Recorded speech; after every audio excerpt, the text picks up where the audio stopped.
Alf, what I believe to be the most difficult part of our hobby, authenticating autographs after the fact. If we're in person, you're at a show and you sit down right in front of that person, they sign it, then you know as the customer, as the collector, as the hobbyist that they signed that thing.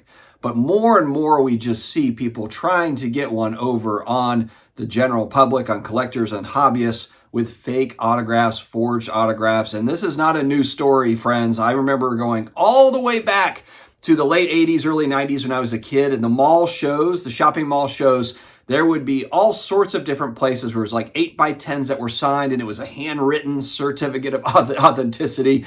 It was wild back in those days. It's gotten a lot better with the advances of PSA, JSA, BGS. They're doing good work out there trying to authenticate this stuff, but even with that, it can still slip by. So we have to be diligent. And this is part of the hobby I really hope they're able to clean up over time. But also, I just think as customers, the best way that we can clean this sort of thing up is just not buying stuff that doesn't have any sort of certificate of authenticity. Before we dive in further to today's story about a man that pled guilty here recently, we got to thank our channel partners, Card Capsule. You want quality supplies. You don't want to pay a fortune for them. I've got a discount code for you in my video description, as well as in the pinned comments for 10% off waterproof cases, semi-rigids, semi-rigids, top loaders, all of the great supplies that you need. Make sure to get them over at Card Capsule. You've got a collection trying to figure out where do I sell it? How much is it worth? JustCollect.com is a very easy appraisal site. Breaks it down into vintage cards versus modern cards. Sheldon can help you out over there at JustCollect.com. Also has a great YouTube channel, Just Collect, where he's interviewing hobbyist industry folks and doing a great job of educating the general public on vintage cards, what to look for, and all that goodness. So make sure to check out JustCollect.com. All right, we have a story of Anthony Tremaine, who has pleaded guilty in the state of California to selling hundreds of thousands of dollars in memorabilia, including forged signatures of sports figures, movie stars, and other celebrities, according to Sports Collectors Daily, including President Donald Trump. So this guy, it looks like, operated from 2010 until 2019. Man, does that not just tell you how long it takes for these investigations to take place, to gather all the evidence needed?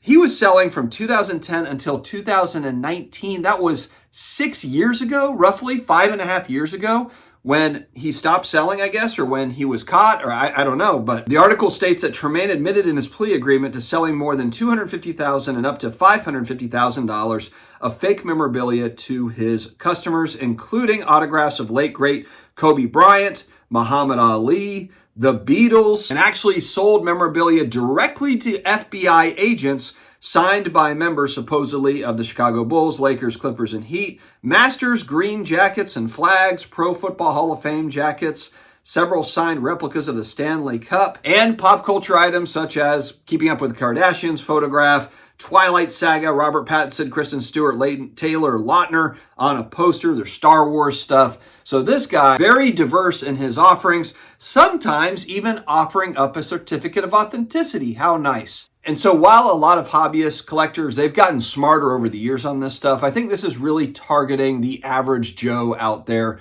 that's just out there looking online, shopping online, and they happen across autograph stuff and don't know the ins and outs of how all of it works as far as getting autographs from athletes, how difficult it can be, the major companies that authenticate it. So this is really targeting kind of average Joe people that maybe just buy an item here or there that think that it's cool. Most people, frankly, don't pay attention to sports memorabilia news and autograph news and sports card news. The vast majority of people out there. And unfortunately, they get scammed. I mean, online, you see this all the time where there's, autograph photo, autograph this, autograph that. There's no certificate of authenticity. It's just a trust me, bro, handshake type deal. No, honestly, if this is something that has not been authenticated by any of the major authenticators, then the assumption has to be that it is fake. Maybe it's not fake. Hey, maybe it's not. But the assumption has to be that it's fake if we don't have any sort of thing to go by. And it's even harder, I think, for these companies, whether it is a JSA or a PSA or a Beckett, trying to authenticate stuff after the fact is very, very difficult. Again, if it's a sit-down signing with a movie star or an athlete, that's easier. You've got a witness there. You got an actual witness that sees this person signing the stuff. But when it's aftermarket type thing, oh, I've had this for 20 years or 50 years or 100 years. It has to be the most complex part of our hobby today. It's authenticating autographs after the fact. And I know that there's a lot of collectors that they go online and they buy the autographs and then they send it in and they hope that they can get the thumbs up from a PSA or a Beckett or a JSA. And sometimes they'll say it's authentic and sometimes they'll say, no, it's not authentic. But I guess that's one way to hobby. But again, I've been saying this for years. I think it is extremely complex and I'm pretty picky when I'm buying autographed items, and it's for this reason exactly. Are you a buyer of these items? Do you try to send it in to PSA or try to send it to Beckett and just hope that it's authentic? Or do you just not even worry about it? I mean, some of them are really bad. When you look online and see how many, Michael Jordan is one of the ones that you see all the time. There's all sorts of Michael Jordan signed stuff that is bogus. Mickey Mantle has had over the years a lot of fake Mickey Mantle autographs. Actually, Operation Bullpen going back to the 80s, 90s. There was a guy that was excellent. There's a whole documentary. I wish I remember. It was on Netflix or Showtime or one of these, but there was a whole documentary about it. And this guy was amazing at signing Mickey Mantle autographs. Don't ever underestimate how good some of these forgers are at forging autographs. And with more and more money that has come into our hobby over the last 5 years, especially, of course, we're going to see more and more of this stuff pop up. Just be careful out there. It's a buyer beware for consumers. Friends, have an amazing day ahead. Stay healthy. Stay awesome. I will talk to you again later.